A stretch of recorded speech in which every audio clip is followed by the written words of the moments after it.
Welcome to our podcast, The Screwtape Letters, Confronting Evil in Our Time. I'm Ian Faith. And I'm Galen, Balinski.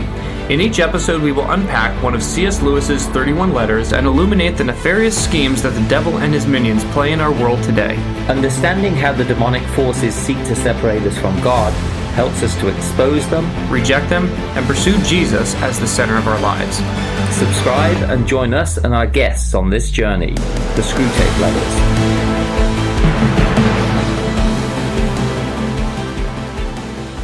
My dear, my very dear Wormwood, my poppet, my honey bun, how mistakenly, now that all is lost, you come whimpering to ask me whether the terms of affection in which I address you meant nothing from the beginning. Far from it, rest assured.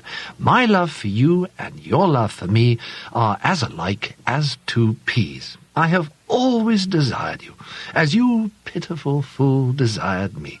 The difference is that I am the stronger. I think they will give you to me now, or a bit of you. Love you? Why, yes, as dainty a morsel as ever I grew fat on. You have let a soul slip through your fingers. The howl of sharpened famine for that loss re-echoes at this moment through all the levels of the kingdom of noise down to the very throne itself. It makes me mad to think of it. How well I know what happened at the instant when they snatched him from you. There was a sudden clearing of his eyes, was there not, as he saw you for the first time and recognized the part you had had in him and knew that you had it no longer? Just think, and let it be the beginning of your agony, what he felt at that moment, as if a scab had fallen from an old sore, as if he had shuffled off for good and all a defiled, wet, clinging garment. By hell! It is misery enough to see them in their mortal days taking off dirtied and uncomfortable clothes and splashing in hot water and giving little grunts of pleasure, stretching their eased limbs. What then of this final stripping, this complete cleansing? The more one thinks about it, the worse it becomes. He got through so easily. No gradual misgivings, no doctor's sentence, no nursing home, no operating theatre, no false hopes of life, sheer instantaneous liberation. One moment it seemed to be our world. The scream of bombs, the fall of houses, the stink and taste of high explosive on the lips and in the lungs, the feet burning with weariness, the heart cold with horrors, the brain reeling, the legs aching. The next moment, this was all gone, gone like a bad dream, never again to be of any account. Defeated, outmanoeuvred fool. Did you mark how naturally, as if he'd been born for it, the earth-born vermin entered the new life? How all his doubts became, in the twinkling of an eye, ridiculous? I know what the creature was saying to itself. Yes, of course.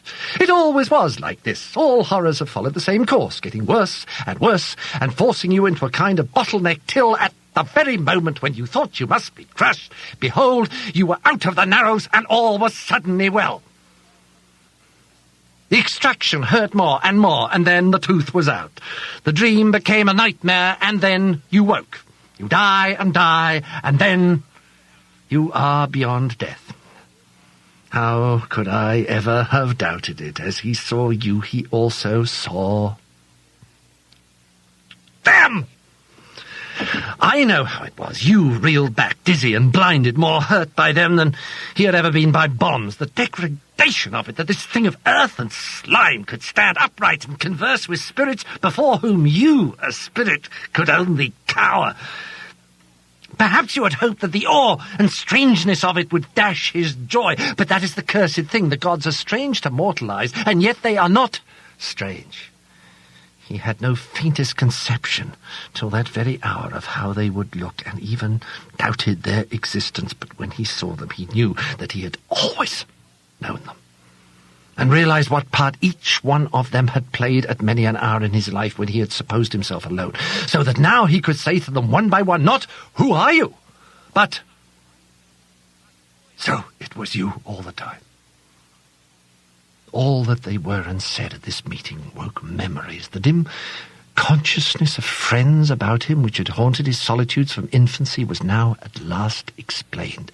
That central music in every pure experience, which had always just evaded memory, was now at last recovered. Recognition made him free of their company almost before the limbs of his corpse became quiet. Only you were left outside. He saw not only them, he saw him. This animal, this thing begotten in a bed, could look on him. What is blinding, suffocating fire to you is now cool light to him, is clarity itself, and wears the form of a man. You would like, if you could, to interpret the patient's prostration in the presence, his self-abhorrence and utter knowledge of his sins. Yes, Wormwood, a clearer knowledge even than your own, on the analogy of your own choking and paralyzing sensations when you encounter the deadly air that breathes from the heart of heaven. But it's all nonsense. Pains he may still have to encounter, but they embrace those pains. They would not barter them for any earthly pleasure, or the delights of sense, or heart, or intellect, which you could once have tempted him, even the delights of virtue itself, now seem to him in comparison but as the half-nauseous attractions of a raddled harlot would seem to a man who hears that his true beloved, whom he has loved all his life and whom he had believed to be dead, is alive and even now at his door. He is caught up into that world where pain and pleasure take on transfinite values, and where all our arithmetic is dismayed. Once more, the inexplicable meets us. Next to the curse of useless tempters like yourself, the greatest curse upon us is the failure of our intelligence department. If only we could find out what he is really up to. Alas, alas, that knowledge, in itself so hateful and mawkish a thing, should yet be necessary for power. Sometimes I am almost in despair. All that sustains me is the conviction that our realism, our rejection in the face of all temptations, of all silly nonsense and claptrap, must win in the end. Meanwhile, I have you to settle with. Most truly do I sign myself your increasingly and ravenously affectionate Uncle Screwtape. So welcome back to the Screwtape Letters podcast, Confronting Evil in Our Time. This is letter 31. We're coming to you from the Homecoming Winery in the Poconos in Saylorsburg, Pennsylvania, which is, Galen, your amazing venture, and you can come to the website, see pictures that we've got, some video from the time we spent here recording the last two letters as well. But this has been a real amazing pleasure.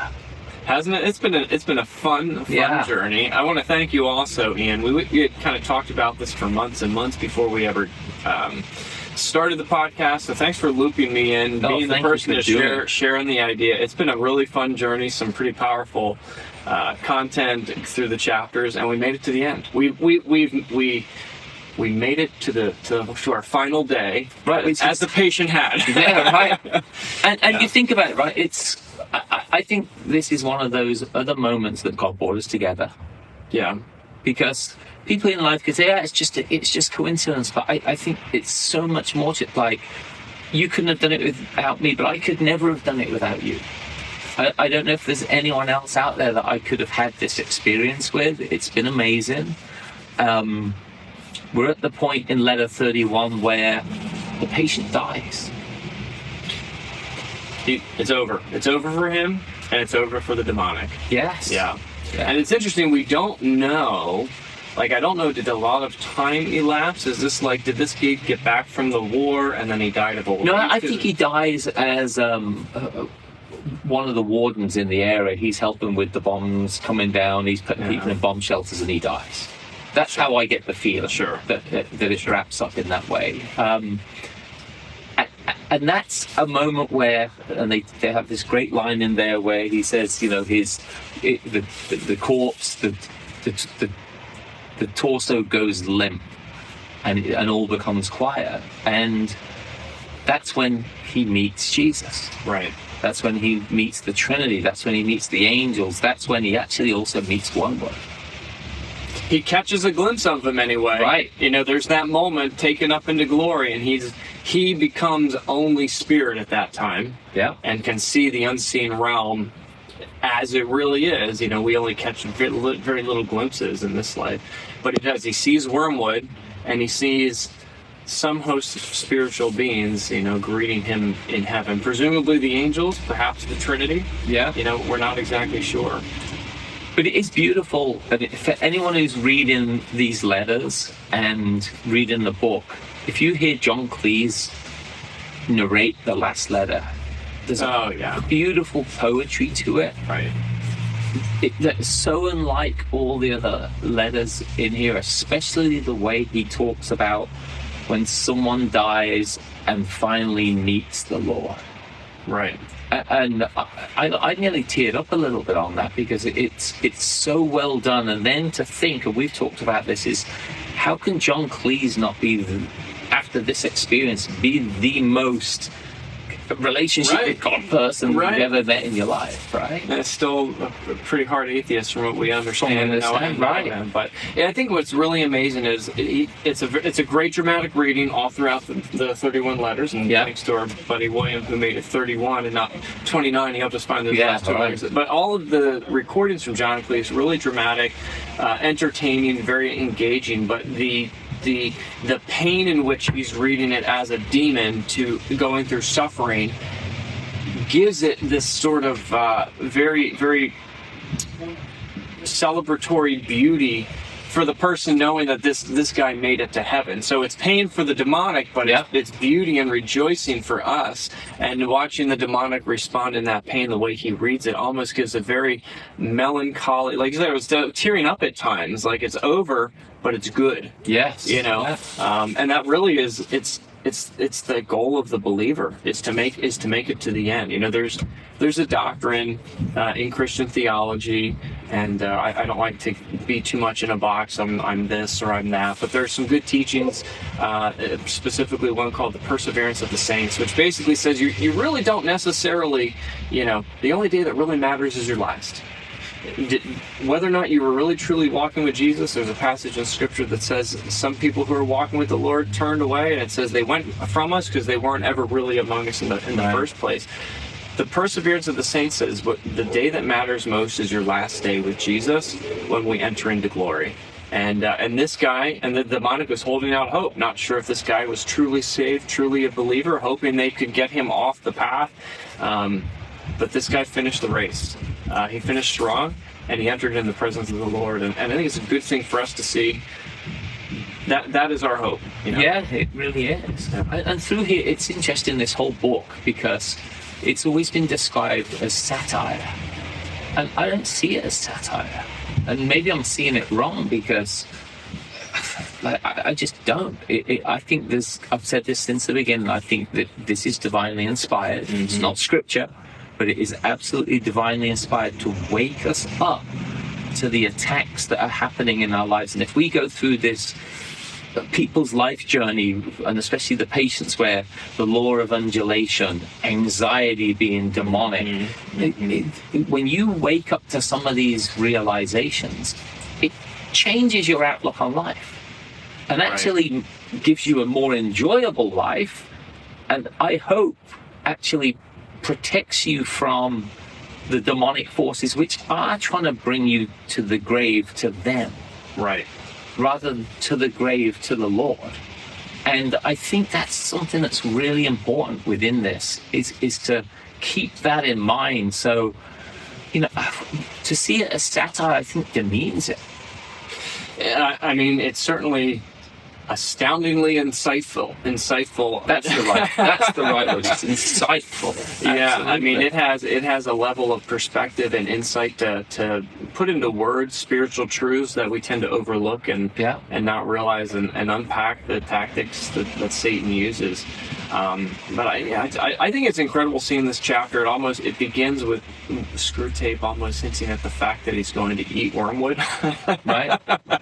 Like, this guy has failed, and it just is so true that the life of the demonic is dog-eat-dog world, steal, kill, and destroy, and there's nothing but bitter infighting, even among the demonic. The older demon is going to ruin is going to, wormwood will be Wormwood will be delivered to him, or at least bits of him anyway.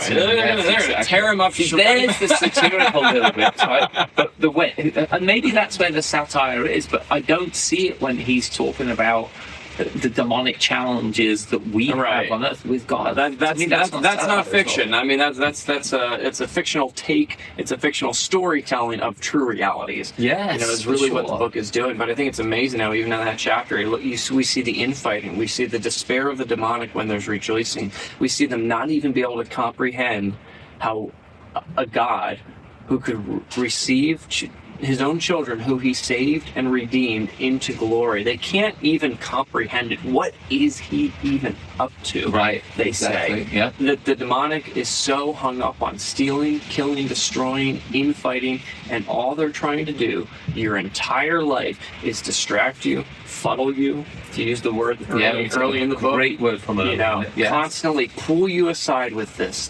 negativity, this evil, nasty angst.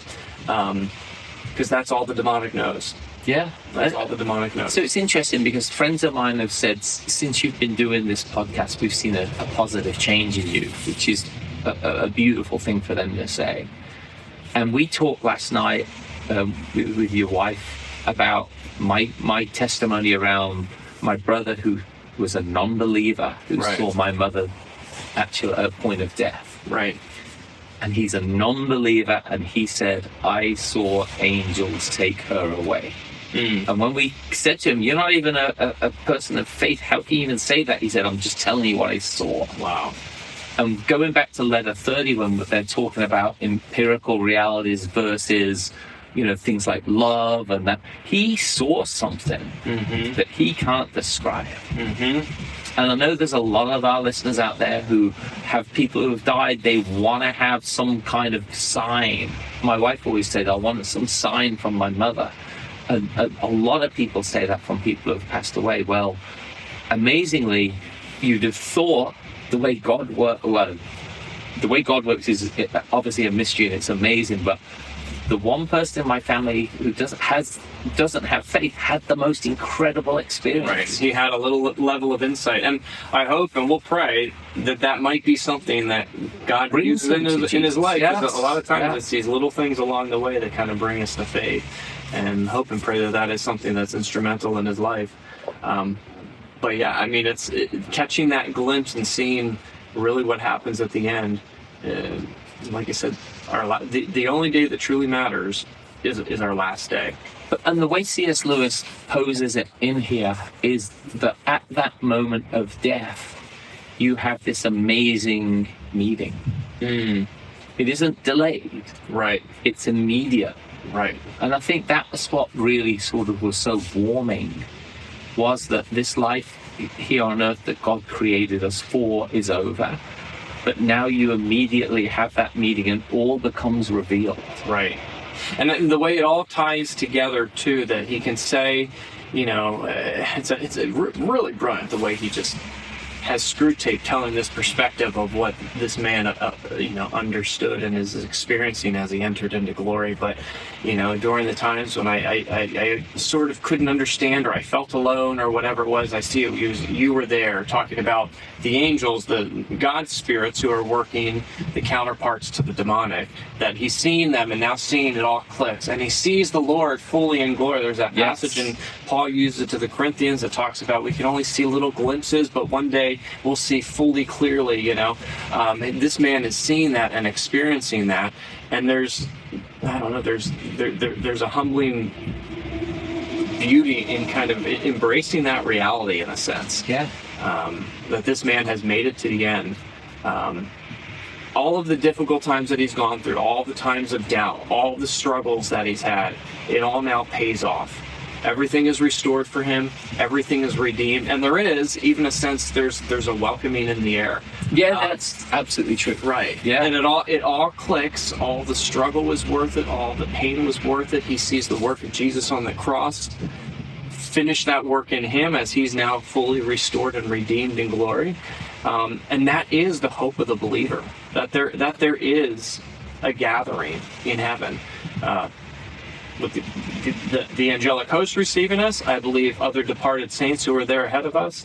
We're not going to get into eschatology, what happens when you die, and all how it all works out exactly. But we know to be absent in the body is to be present with the Lord. And actually, if I can share, not trying to pull the plug on the business, but it's actually one of the subtle meanings behind our business called the Homecoming Winery. There is a homecoming. We like to create a beautiful space for people to connect. This is our homecoming. It's our story. But really the thing that is the heartbeat of our family is to get as many people at that table. I believe there's going to be a marriage supper of the Lamb, and I want it filled with as many people. And as the demonic is trying to pull people out from ever getting to that table, it's our hope as Christians and as believers to get as many people finishing strong, coming to Jesus and finishing strong all the way to the end, to be part of that homecoming where Jesus wipes the tears away. The pain is no more, and it's nothing but experiencing the glory of the Lord forever. Yeah, no more shame, right? No more suffering, and no more of a lot of the things that we relate to here.